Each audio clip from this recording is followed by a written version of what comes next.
आज हमारे साथ आनंद लो प्रतिदिन के जीवन का में जुड़ने के लिए धन्यवाद। मैं इब्रानियों 11:6 पढ़ने के द्वारा शुरू करना चाहती हूँ। परंतु विश्वास के बिना उसे प्रसन्न और संतुष्ट करना असंभव है। इसलिए परमेश्वर के पास आने वालों को ये विश्वास करना चाहिए कि वो है और वो उसके खोजने वालों को प्रतिफल अवश्य देता है। आज हम आपको बताना चाहते हैं कि आप कैसे विश्वास कर सकते हैं और आपके जीवन में प्रतिफल की आशा करें। यदि आप ऐसे व्यक्ति हैं जो परमेश्वर को ईमानदारी से खोजते हैं और ईमानदारी से उसकी इच्छा और धार्मिकता ढूंढते हैं, आप सही काम करने की इच्छा रखते हैं, यदि आप गलती करते हैं तो भी आप वापस जाकर एक और बार कोशिश करने के लिए तैयार हैं, यदि आप जो कुछ कर रहे हैं उसमें ईमानदार हैं। ईमानदार का अर्थ ये नहीं कि यदि आप उसे एक बार करते हैं और यदि वो काम न करे तो आप हिम्मत हार देते हैं, परंतु एक ईमानदार व्यक्ति बार बार और बार बार करता है।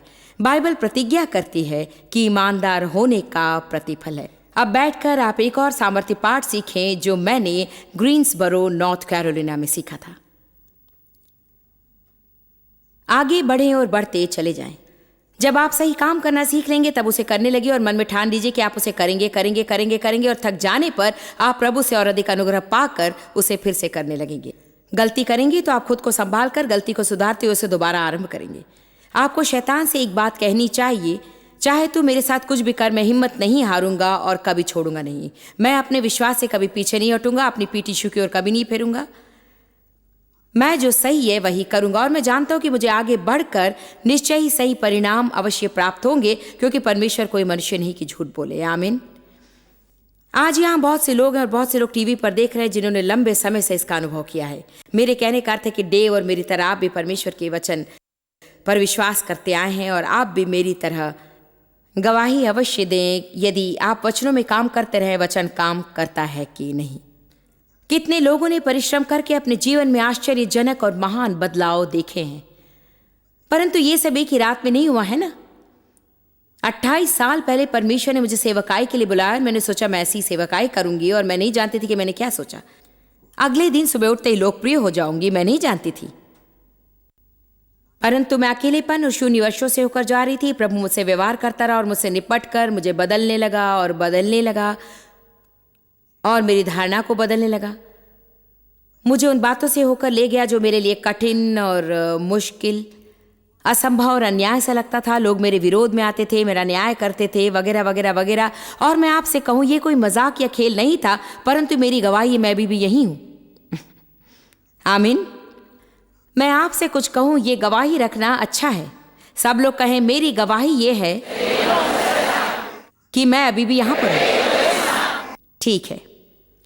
अब आप जानते हैं कई लोग आशा करते हैं कि परमेश्वर के साथ उनका गहरा संबंध हो। मैं आशा करती हूँ कि परमेश्वर के करीब रहूं। काश मैं प्रभु की उपस्थिति का अनुभव करूं। मेरी आशा है कि मैं प्रार्थना में मजबूत हो जाऊं। आशा है कि प्रभु को और अधिक जानूं। जानते हैं पौलुस ने फिलिपियों 3:10 में कहा, मैं उसको और उसके मृत्युंजय की सामर्थ को जानूं, कि मैं उसे और अधिक जानते रहूं। मुझे एम्प्लीफाइड पसंद है। पौलुस ने कभी नहीं सोचा कि ये रातों रात हो जाएगा। वो कहता है मैंने निश्चय कर लिया और मैंने ये ठान लिया और उसमें मैं दृढ़ हूं कि मैं मसीह को जानूं। जब वो कहता है जानूं तो इसका यह अर्थ नहीं कि सिर्फ जानूं, वरन और अधिक जानने से है। उसका अर्थ है गहराई से जानना और उसे निकटता से जानना, व्यक्तिगत रूप में जानना, अपने जीवन की हर परिस्थिति में मसीह का अनुभव करना और परमेश्वर की विशेषताओं को जानना, यीशु मसीह के नाम की सामर्थ जानना और वचन के सिद्धांत को परखना। उसने कहा मैं उसे जानना चाहता हूं और मैं अनुभव के रूप में उसे जानना चाहता हूं। मैं यीशु का हाथ थाम कर उन बातों में से होकर जाना चाहता हूं ताकि दूसरी ओर पहुंच कर कह सकूं, संतों में जानता हूं कि वचन कार्य करता है। हम लोगों से कहते हैं क्या आप मसीह को जानते हैं? आमीन आमीन। उस रीति से जानने और ऐसे जानने में बड़ा फर्क है। देखिए, यदि आपके जीवन में कोई हादसा होता है, ऐसा कुछ जिसे आप समझ नहीं सकते, ऐसा कुछ अन्याय सा प्रतीत हो, ऐसा कुछ जिसे आप जान न सके, ऐसा कुछ जिसके कारण आप चीखते और भागते, हार मानते और चढ़ जाने से इनकार करते हैं और फिर भी आप प्रभु के साथ चलने का निर्णय लेते हैं और वही आपके मुश्किल के समय में आपके साथ है, तो अब आप कहना शुरू कर सकते हैं कि मैं उसको और उसके मृत्युंजय की सामर्थ को जानता हूं। मैं कुछ चिड़चिड़े लोगों से बहुत ही परेशान हो जाती हूँ। नहीं नहीं नहीं नहीं नहीं नहीं नहीं नहीं नहीं नहीं नहीं नहीं नहीं नहीं नहीं। मैंने कैसेट्स खरीदे, मैं आपकी सभा में 3 बार आई और मुझे कुछ समझ में नहीं आ रहा है। एक महिला एक बार मंच पर आई और अपने हाथ कमर पर रखकर कहने लगी, मुझे मेरा पैसा चाहिए। मैंने कहा, क्या आपका पैसा वापस चाहिए? उसने कहा, मैंने 2 हफ्ते कोशिश की पर कुछ नहीं प्राप्त हुआ। देखिए, हम यहां आपसे दान लेकर कोई मंत्र नहीं बताते हैं जिसे आप जाकर बस अगर 2 बार कहें तो आपके जीवन में चमत्कार हो जाएगा और आपकी सारी समस्याएं दूर हो जाएंगी। हम आपको प्रभु का वचन सुनाते हैं और कहते हैं कि प्रभु के सुसमाचार प्रचार में हमारी सहायता करें, क्योंकि यदि हम प्रचार करते हैं और प्रचार करते हैं और प्रचार करते हैं और प्रचार करते हैं और प्रचार करते हैं, मैं लोगों को समझाने की कोशिश करी हूं कि समर्पण में सामर्थ्य होती है। आजकल लोग समर्पण करना ही नहीं चाहते, इसलिए लोग शादी किए बिना ही साथ रहते हैं।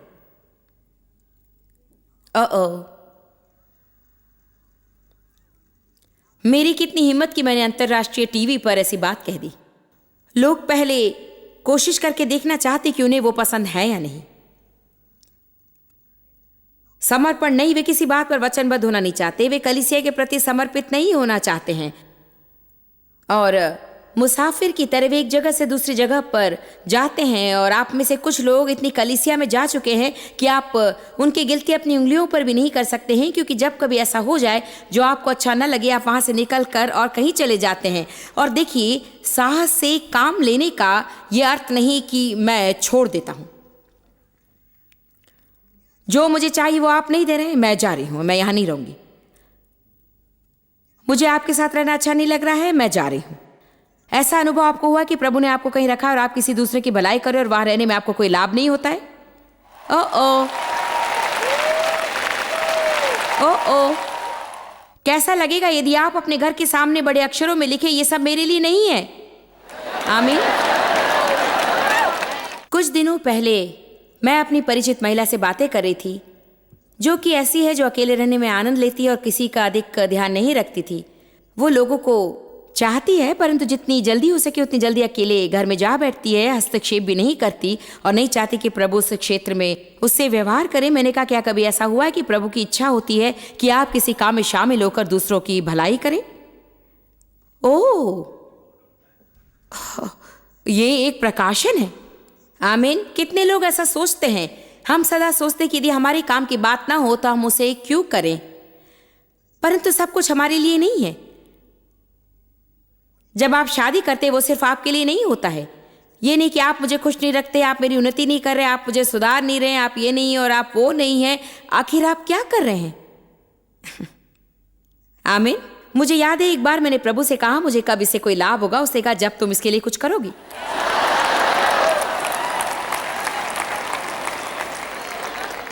अपने दान का पूरा लाभ आपको तभी मिलेगा जब वो समर्पित दान हो। इसलिए हम लोगों को अपना सहभागी बनाते हैं, क्योंकि यदि आप नियमित रूप में दान करते हैं तो आपको बहुत आयत का फल मिलेगा। आपके कामों की हम प्रशंसा करते हैं, परंतु यदि आप इस महीने बीज के रूप में दान को यहाँ रखते हैं और अगले महीने वहाँ और अगले महीने यहाँ, और आप कहेंगे मैं अपने बीज को बिखेर कर यहाँ वहाँ शामिल होना चाहती हूँ, ये बहुत अच्छा है, आप जिसे चाहे दीजिए, जिसे चाहे आप आशीष दे सकते हैं। लेकिन देखिए, कुछ लोगों को आपको समर्पित होना चाहिए ताकि आपको मुश्किल ना हो और आप हर समय दान देते रह सके, चाहे आपके दिन बुरे या अच्छे हो। जब भी हो सके आप दान दीजिए और देते रहिए और देते रहिए, और आप दान देते रहिए और देते रहिए, देते रहिए, देते रहिए। और यदि उस महीने आपका अधिक खर्च हो तब भी आप दान दीजिए, तब आप सफलता प्राप्त करेंगे। कृपया आज आप ये समझ लीजिए कि जब शैतान आपका विरोध करता है और आप जो कुछ सही उसे करते रहते हैं, वो सबसे उत्तम बीज बन जाता है जो आपके जीवन में बढ़िया फसल पैदा करेगा। लेकिन जब भी कठिनाई हो और आप दान करना छोड़ दें, आप कुछ नहीं पाएंगे। केवल परिश्रमी मनुष्य ही समृद्ध हो सकता है। आमीन। दूसरों को धन्य करने में सक्रिय रहिए। अपने चर्च के कामों को लगन से कीजिए। ईमानदारी से आप बाइबल पढ़िए। जीवन के लिए योजना बनाइए। ये जानने का प्रयत्न कीजिए कि प्रभु आपसे क्या चाहते हैं और कभी अपनी भावनाओं पर मत जाएं। पौलुस ने कहा, ये मेरा दृढ़ निश्चय है। मेरा एक लक्ष्य है और एक दृढ़ निश्चय है। तो पौलुस ने कहा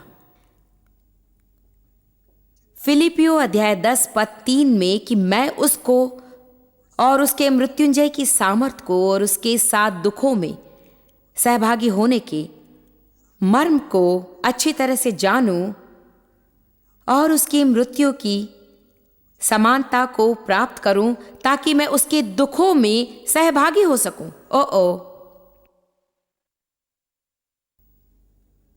सचमुच बाइबल में ऐसा ही लिखा गया है, मैं दुखों में सहभागी हो जाऊं और उसकी समानता को प्राप्त करूं। दुखों को सहे बिना आप उसकी समानता प्राप्त नहीं कर सकते, क्योंकि यदि आप एक सच्ची बाइबल के विश्वासी बनना चाहते हैं, और आप जानते हैं कि सब तरह के लोग खुद को मसीह कहते हैं, परंतु यदि आप एक सच्चे मसीह बनना चाहते हैं, ऐसा मनुष्य जो अपने चरित्र और स्वभाव में मसीह जैसा हो, ऐसा मनुष्य जो आत्मा का फल पैदा करता है, ऐसा मनुष्य जो निस्वार्थी और परोपकारी हो, ऐसा मनुष्य जो सचमुच प्रभु की इच्छा पूरी करता है, तो फिर आपको कुछ बातों में से होकर गुजरना होता है और आपके जीवन में ऐसी घटनाएं घटेंगी जो अनिवार्य हैं और आप नहीं चाहते कि वैसा हो। पौलुस ने, जिसने नए नियम के 2/3 भाग लिखे, उसने कहा, मैंने उसे जानने का निश्चय किया है और उसके मृत्युंजय की सामर्थ को भी जानूं और मैं उसकी समानता प्राप्त करना चाहता हूं। लेकिन मैं जानता हूं कि मुझे कुछ मुश्किल, तकलीफ और दुख उठाने होंगे, परंतु यदि आप जैसे हैं वैसे ही रहेंगे तो भी आने वाले दिनों में अवश्य दुख उठाएंगे। तो दुख उठाने में उत्तमता है, क्योंकि हमारे जीवन में सब कुछ गलत है और उसके कारण हम दुखी हो, जो कभी दूर नहीं होता।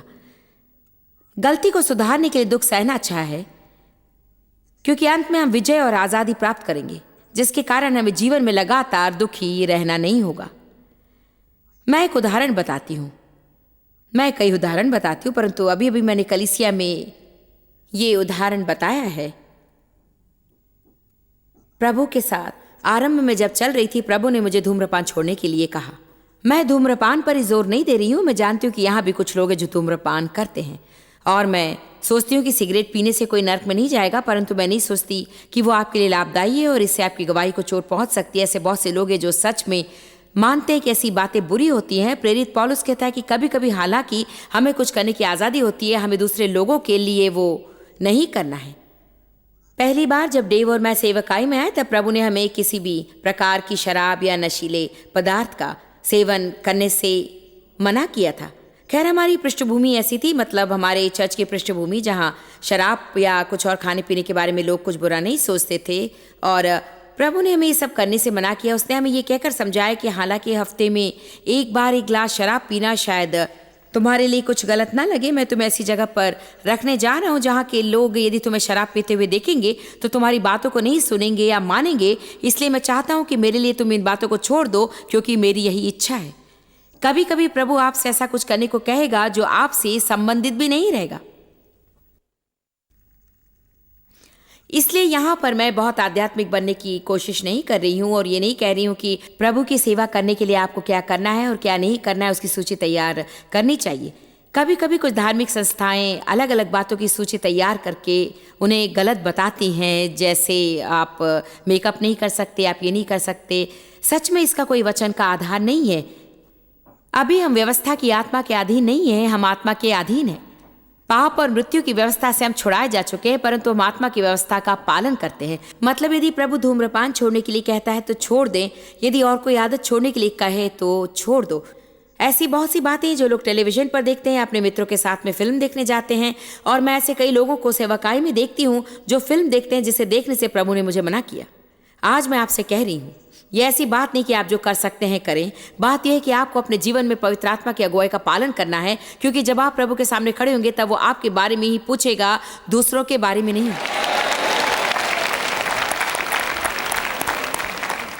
मैं धूम्रपान करने वाले लोगों पर दोष या दंडाज्ञा देने की कोशिश नहीं कर रही हूँ। मुझे नहीं लगता कि स्वर्ग में धूम्रपान का क्षेत्र है। यदि आज नहीं तो जल्दी ही आपको उसे छोड़ देना होगा। सही कहा ना?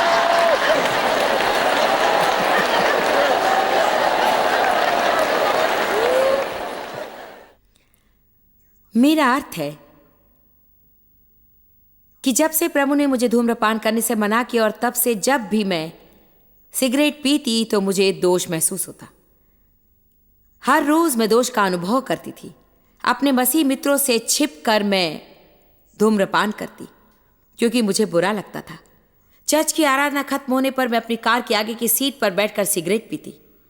मैं आपसे सच कह रही हूं, बंधन आपसे हर तरह का बुरा कार्य करने के लिए बाध्य करेगा। आमीन। ये एक तरह का नशा है। आप जानते हैं कि मैं क्या कह रही हूं। देखिए, आप घर बैठे सिगरेट पीते हैं और बाहर अपने मसीह मित्रों से मिलने से पहले मुंह में कुछ रखकर उस गंदगी को दूर करना चाहते, क्योंकि आप नहीं चाहते कि आपके मित्रों को इसके बारे में कुछ पता चले। कम ऑन, आज मैं आपसे कुछ कह रही हूं। जैसा कि पौलुस ने कहा, जो मैं करना चाहता हूं उसे करने में असमर्थ हूं और जो नहीं करना चाहता उसे सदा करते रहता हूं। इस मृत्यु की देह से मुझे कौन छुड़ाएगा? धन्यवाद, प्रभु छुड़ाएगा।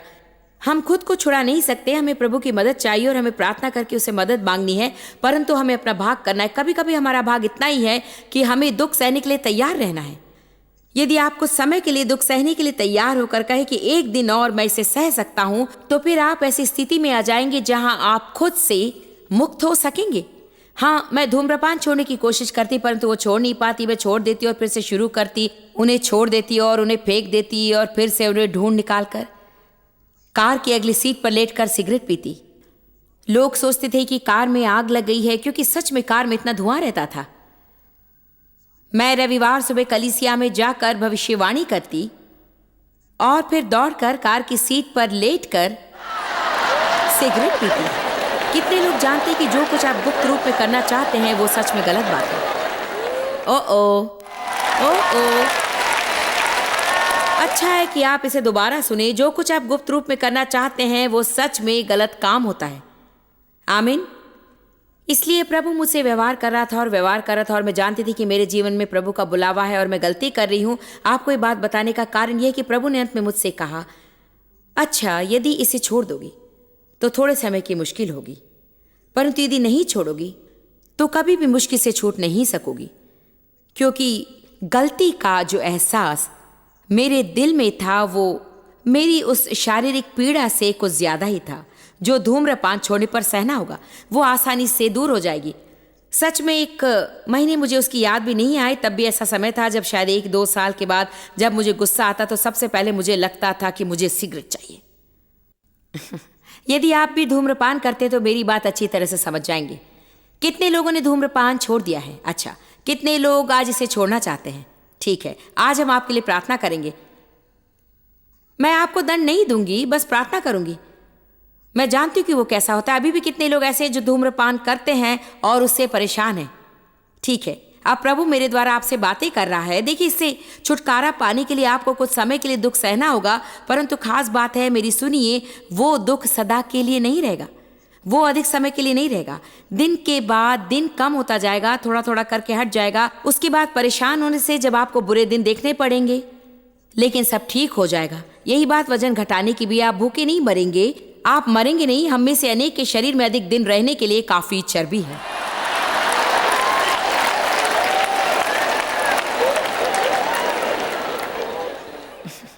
मैंने सही कहा ना? तो पौलुस ने कहा, मैं उसकी समानता को प्राप्त करना चाहता हूं, परंतु मैं जानता हूं कि उसके साथ दुखों में भी सहभागी होना है। देखिए, यदि आप वो नहीं करेंगे जो प्रभु आपसे कहता है, तो आप सच में दुख उठाएंगे, परंतु वो दुख ऐसा होगा जिसका कभी अंत नहीं होगा। वैसा दुख होगा जो दिनों दिन बढ़ते जाएगा और आपको मृत्यु की ओर ले जाएगा। इसलिए क्यों ना आप सही चुनाव करें और प्रभु के साथ दुख उठाएं। आमीन। पौलुस ने कलीसिया को पत्र लिखकर कहा कि हालांकि मैंने अपने पत्र में तुम्हें शोकित किया, मैं देखता हूं कि इस पत्र से तुम्हें दुख तो हुआ है, परंतु वो थोड़ी देर के लिए ही था। लेकिन अब मैं खुश हूं, इसलिए नहीं कि मेरे पत्र से तुम्हें दुख पहुंचा, परंतु इसलिए कि तुमने उस दुख के कारण मन फिराया है। परमेश्वर की भक्ति का ऐसा दुख पश्चाताप उत्पन्न करता है जिसका परिणाम उद्धार है। उससे फिर पछताना नहीं होता है, परंतु सांसारिक दुख मृत्यु उत्पन्न करता है। कभी कभी हम लोगों को दंड नहीं देते क्योंकि हम उन्हें शोकित करना नहीं चाहते, परंतु उन्हें वैसा ही छोड़ देने से हम उनसे प्रेम नहीं करते। यदि प्रभु आपसे किसी को दंड देने के लिए कहता है तो उसके लिए तैयार भी करता है। कई बार हम लोगों को दंड देना नहीं चाहते क्योंकि हम नहीं चाहते कि वे हमसे नाराज हो, परंतु अंत में उसका प्रभाव हम पर ही पड़ता है। ठीक है, तो आज हम कुछ अच्छी बातें सीख रहे हैं ना। फिलिपियो 3:10, मैं उसके साथ दुख में सहभागी होकर उसकी मृत्यु की समानता को प्राप्त करूं। और वचन 11 कहता है कि ताकि मैं किसी भी रूप में मरे हुए में से जी उठने के पद तक पहुंचूं। क्या हम ये नहीं चाहते? हालांकि हम सांसारिक शरीर में हैं, हमने प्रभु में ऐसा स्थान प्राप्त किया है कि उनसे कोई फर्क नहीं होता। यही है मृत्युंजय की सामर्थ्य। परंतु वो कहता है कि इसे पाने के लिए मैंने निश्चय किया है कि मैं उसको जानूं और उसके मृत्युंजय की सामर्थ्य को जानूं और उसकी मृत्यु की समानता प्राप्त करूं। इसमें बहुत समय लगेगा, शायद पूरा जीवन ही। तब तक मैं महिमा से महिमा से महिमा से महिमा में प्रवेश करता रहूंगा और मैं दुखी होऊंगा। परंतु जब भी किसी बात में से होकर जाऊं, मैं उसके द्वारा अपने जीवन में नई महिमा पाते चला जाऊंगा। देखिए पहला पत्रस 5। उन बातों में से होकर जाने से ना घबराएं। चाहे कुछ भी हो, आपको उनमें से होकर जाना ही है। तो अच्छा है कि आप सही बातों में से होकर जाएं और इसे सही कर लें। कितनी अर्थपूर्ण बात है ना। लोग दुख उठाने और दर्द से इतना घबराते हैं, लेकिन आपको चोट तो उठानी है। जब मैंने इसे समझा तब इसने मेरी मदद की। ये मानो आप किसी बात को अनदेखा नहीं कर रहे हैं, आप बस असाधारण को दूर कर रहे हैं।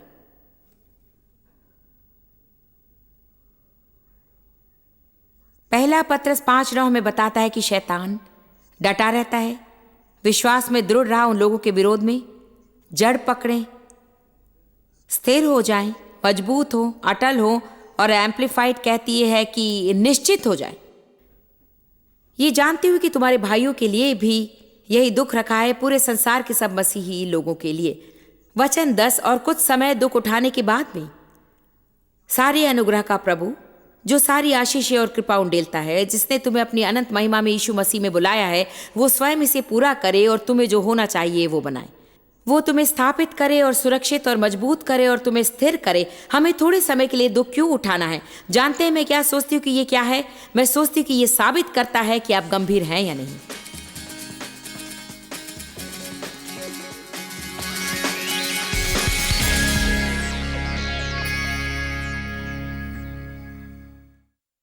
आप एक सबसे महत्वपूर्ण काम कर सकते हैं कि आप प्रतिदिन परमेश्वर के साथ अच्छा उत्तम समय बिताएं। नीति वचन 8:17। मैं उनसे प्रेम करता हूं जो मुझसे प्रेम करते हैं, और जो मुझे भोर और ईमानदारी से ढूंढते हैं तो वे मुझे पाएंगे भी। फिर से ईमानदार व्यक्ति बस उसे एक ही बार नहीं करते हैं, परंतु वे इसे बार बार और बार बार और बार बार करते हैं। मैं जानती हूँ कि यदि आप मेरे समान हैं, तो जब परमेश्वर के साथ समय बिताने की बात आती है तो शत्रु सच में आपसे लड़ता है। परंतु यदि आप डटे रहेंगे और आगे बढ़ेंगे तो आपके जीवन में ऐसा समय आएगा जब आप उस युद्ध का अनुभव नहीं करेंगे। आपको बस इस बात को ठान लेना है कि शत्रु को ये जानने दें कि आप परमेश्वर के साथ समय बिता रहे हैं, क्योंकि आप जानते हैं कि जब तक आप परमेश्वर के साथ समय नहीं बिताते हैं तब तक आप शायद जीवित भी नहीं रह सकते। मैं विश्वास करती हूँ कि जब आप परमेश्वर के साथ समय बिताते हैं, वो उसे आदर देता है। हमें परमेश्वर को हमारे जीवन में पहले स्थान पर रखना है। कुछ लोग कहते हैं परमेश्वर के साथ मुझे जो समय बिताना है उसमें मुझे क्या करना चाहिए। आप बाइबल पढ़ सकते हैं, आत्मसमर्पण कर सकते हैं, आपकी मदद करने वाली ईश्वरीय सिद्धांतों को सिखाने वाली किताब पढ़ सकते हैं, आप उस शिक्षा के टेप सुन सकते हैं, आप टेलीविज़न पर मेरे कार्यक्रम देख सकते हैं, और फिर प्रार्थना में समय बिता सकते हैं। वो परमेश्वर के साथ बातें करना है, उसके साथ असली होना है, आपसे संबंधित सब बातें बताना है, और आप जो कुछ करते हैं उसमें उसे जुड़ने के लिए अवश्य कहें। मैं आपको प्रोत्साहित करती हूँ कि आप परमेश्वर के साथ प्रतिदिन उत्तम समय बिताएं। उसके समान आपके जीवन में कुछ और फर्क नहीं ला सकता है। प्रभु आशीष दे।